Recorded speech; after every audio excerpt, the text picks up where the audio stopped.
bigger hit at it. There we go. Now we got her.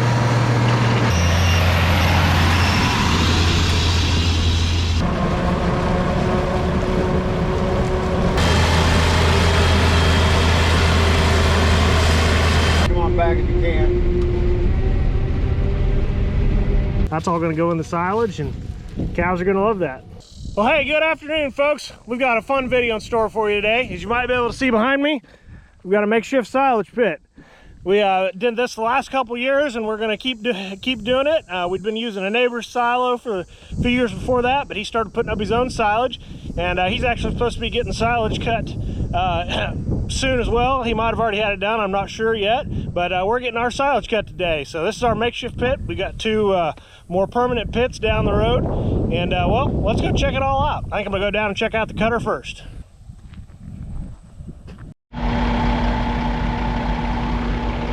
So not sure exactly what's going on here yet. We got our crop adjuster here. So when you cut corn for silage or anything for silage, it has to be appraised because you have to know what the field made. And if it didn't make that much, we still get a insurance payment, even though this is going in the silo. So that's a big deal when it comes around to that. So we really appreciate our crop insurance guys getting out of here and allows us to cut the whole field instead of having to leave strips for them to come back and cut later. So let's go see what's going on.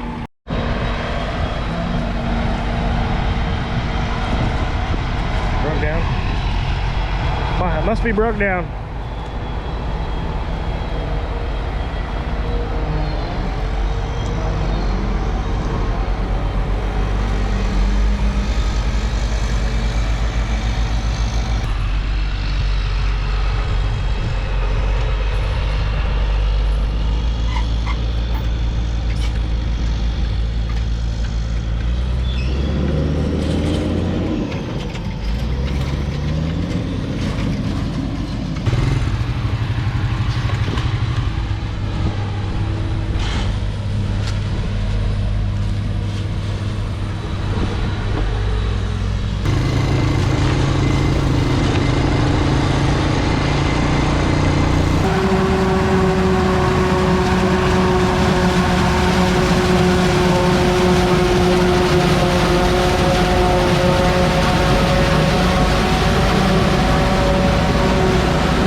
Quite a bit when you're opening up the field, unfortunately, but really about the only way to do it.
Well, that was cool. Let's throw the drone up in the air. Here comes another truck.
the silage pits now. We've got two side by side here.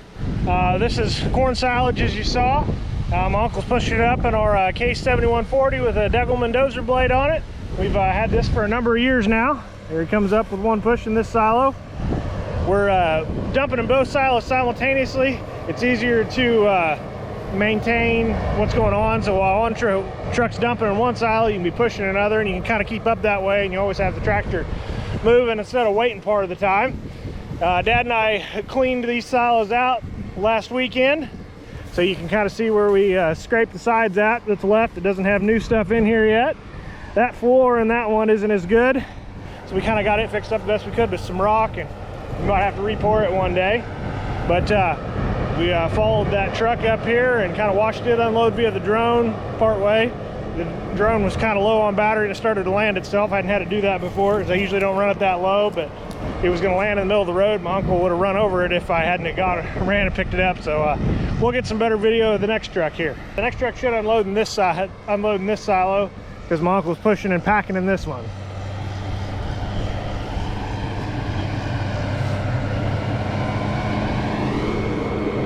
So just to explain the process a little bit here, the silage has to ferment for it to be any good, and so what we do is we compact it into this silo, and that's what allows the fermentation process to take place. And then we'll pull it back out scoop by scoop and feed our cattle this winter.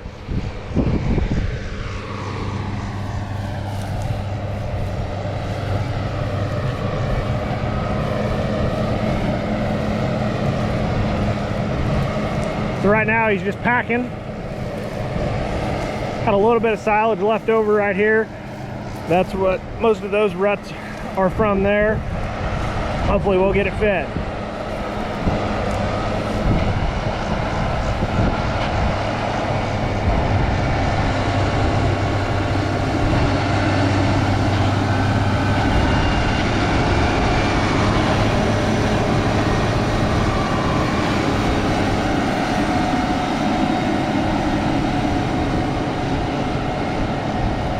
Getting her packed in good. Well, let's wait on the next truck.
Just getting every last little bit out of there so we can get more on the next load.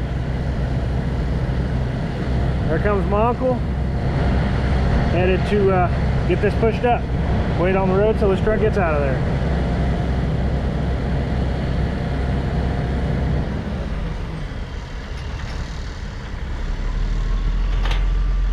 There he goes.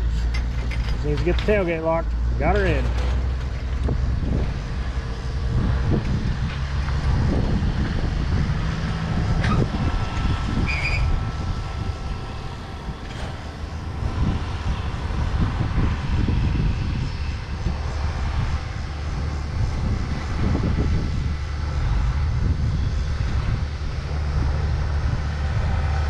Probably about 22 ton of silage or thereabouts.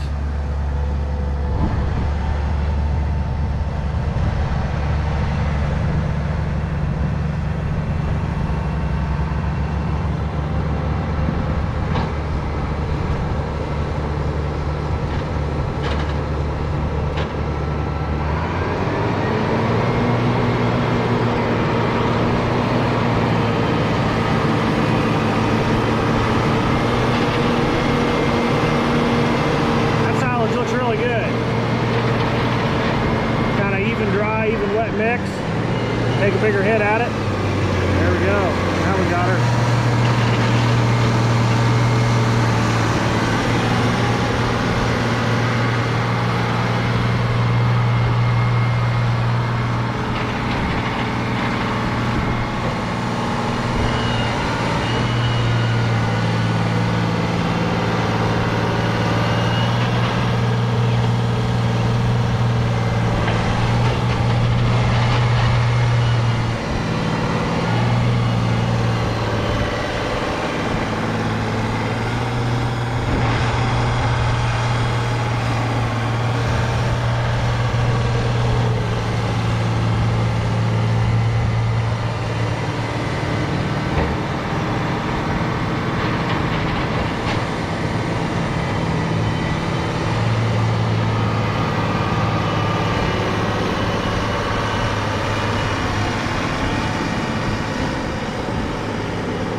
Well, my uncle's gonna keep on packing this load in. Let's go see what else we can see. Maybe we can get a ride inside the cutter. We'll see.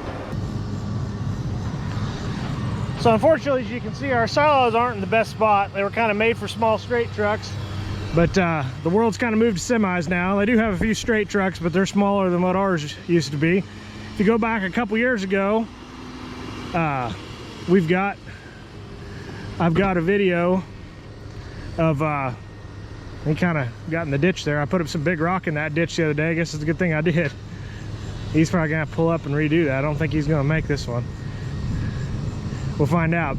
Anyway, what I was saying was if you go back to the forage sorghum silage video, I've kind of got a little history of how we used to do it. So that's fun.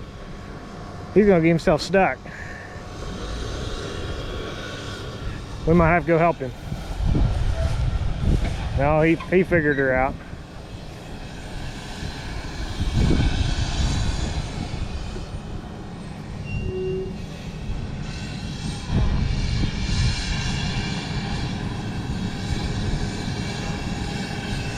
There we go.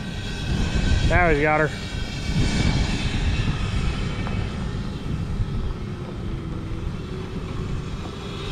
Didn't quite get a full load on that one. Must have been right at the end and just decided to send her.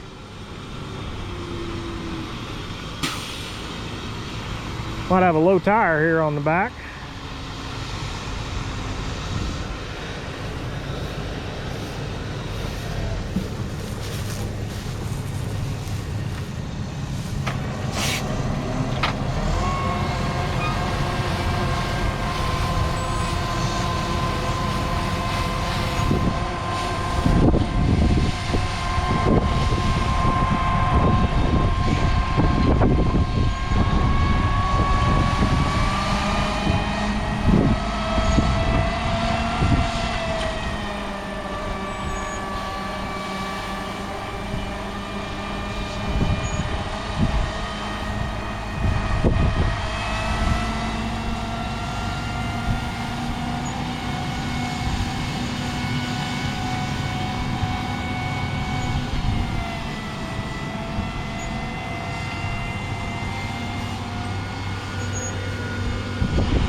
And there's another load of silage ready to be pushed up. Uncle's gonna back off of packing that silo over there and come push this one up. This one's probably a little close to the edge. He's probably not gonna be real happy, but he'll make it work.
When you getting yours cut? Grabber on this one, he got her way too close to this side again, but first he tried to tip it over in the ditch and then he tried to back onto the bank there. I mean, it's not the easiest place to back into, but. Got your dozer fired up, make sure she heard.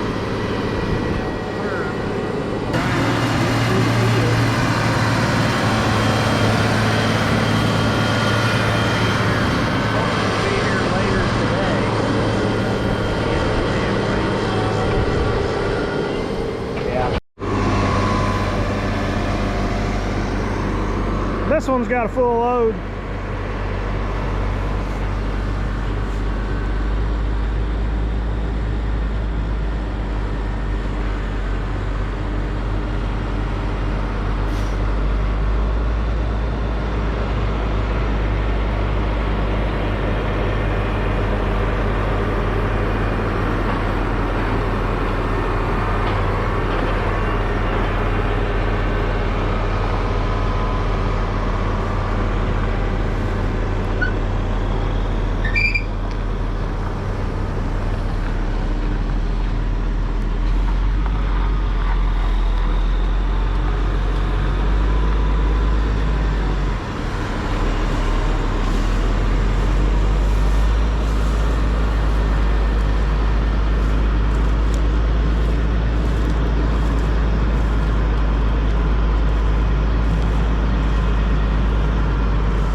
corn's getting kind of weedy, unfortunately here.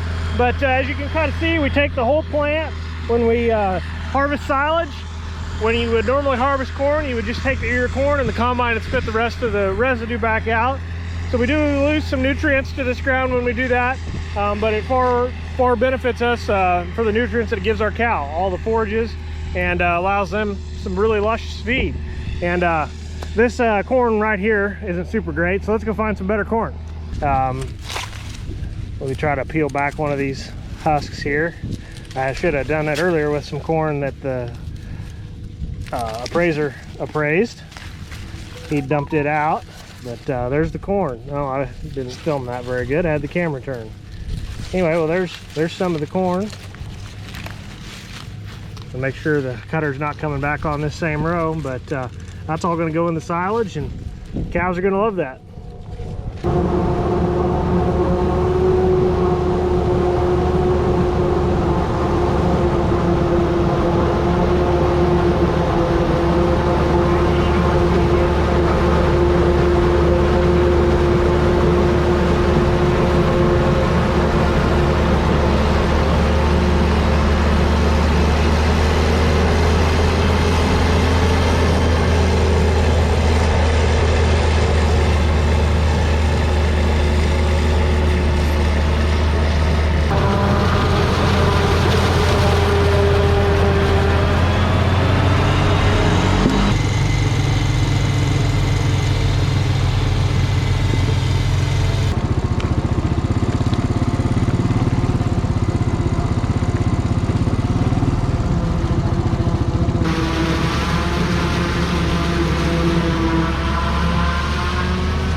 Sorry, didn't want to try to slow you down. We're more just trying to slow me down. What do you mean? Can't go any slower. Oh, I can't cuss because you're all right. The guys were laughing at me earlier because you beat me out last time. That's all right.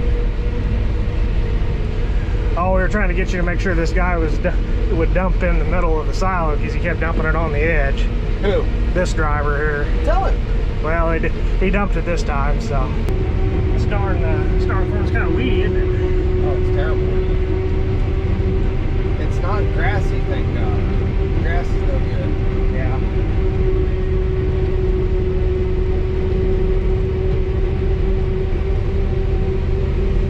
Got your camera working in here this time, huh? I think the last time I was in here it didn't work. Yeah, well, this is a brand new system and it's actually a wired camera to the spout. And that's why it's so clean. Actually, I need to go clean the lens. Yeah. The lens is dirty. I can just tell by the hue of it.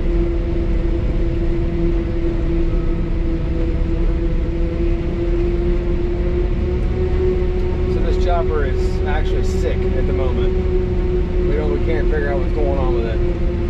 Well, she doesn't seem like I mean, from last year you used this one, and I know it bogs down sometimes, but it really seems like it won't come out of it. And we've been trying not to just throw thousands and thousands of dollars at it. We're trying to diagnose, and we've had a cost technician come out and plug his computer in, and he couldn't get hooked up to the system, and it was a big old wasted trip. And, it's like, anyway.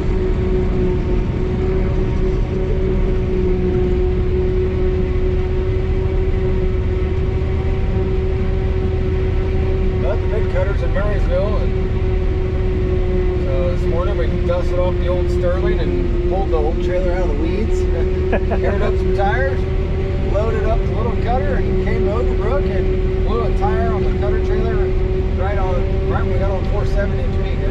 Oh, shoot. So we pulled off there at the Huntoon exit right by north of Sam's Club, changed the tire on the side of the road. I think this trailer might have a low tire on the back left. It sure seems like it was awful low looking. They just got done working on the tires.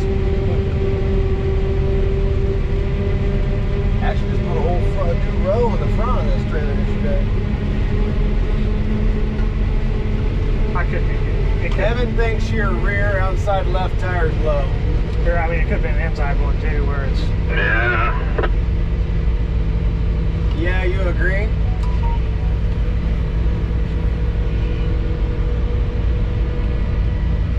We got 9. I think there's just 7, I think. When I ran 8 rows all the time, yeah, I was up at 9, and now I ran 10 row all the time, and I was up at 11.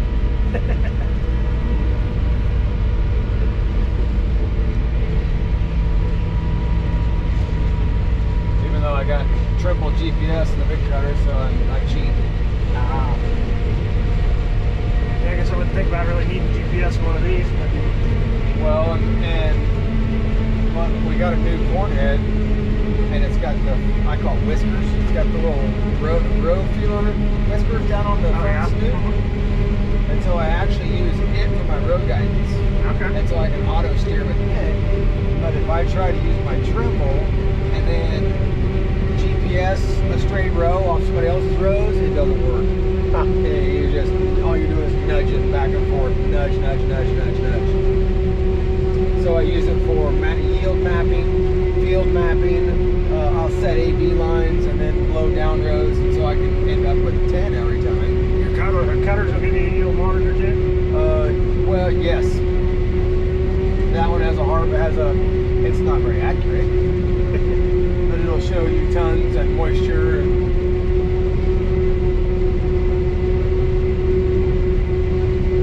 Yeah, so a couple years ago when I really had a drone, I have a drone now, so I took some drone shots of it. Oh, the boys said they saw the drone flying around. Come on back if you can. I tried not to get anybody's face. I was telling the boys when you were running around your video, I was like, God damn, I feel like I'm driving down the road highway drunk. There's a cop behind me. It's like, God, don't screw up. Don't blow feet on the ground or I'll edit all that out. run into somebody. We gonna make her to the end? Oh gosh, yes. Yeah, I guess you can pile her up a lot higher than what it looks like you did. Oh, Casper, we got all this over here.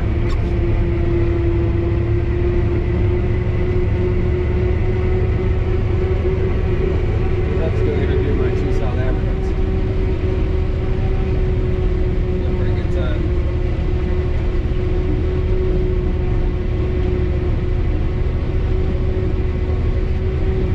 You were out here earlier, and I was like, yeah, just go look up at Woodbury. You can see our last videos. So they did. While they were sitting out here, and that's Casper, the guy in the white camera, was laughing about how I was cussing so much, and he kept beeping it out. He was laughing. He was like, "That's the boss I know." Well, it's not a huge deal, and I figure I'll try to keep it off of there. So, yeah, I appreciate you letting me jump in with me a little bit, JT. So. Yeah. Where's the boss? Where's the other boss at? I don't know. I don't know. I think he was going to run up to Hoyt and look at some fields and stuff. So Gotcha. okay. Carry on. All right, how you get out of here? Right here. Oh, I didn't see that. Thank you. Appreciate it. Do you need him? can't hear you. Dad needs to tell you something real quick.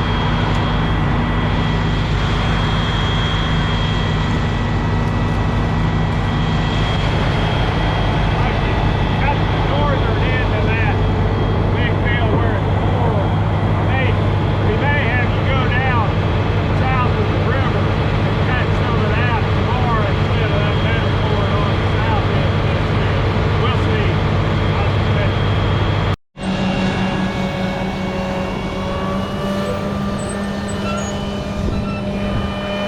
Well, hey folks, there's a quick little update on what the silo looks like now. Still got a lot more to cut. We're going to be back at it again tomorrow, so please stay tuned. I don't know if I'm going to do another video or cut this one here, but if I cut this one here, thanks for watching. Please like, comment, subscribe. We'll see you next time.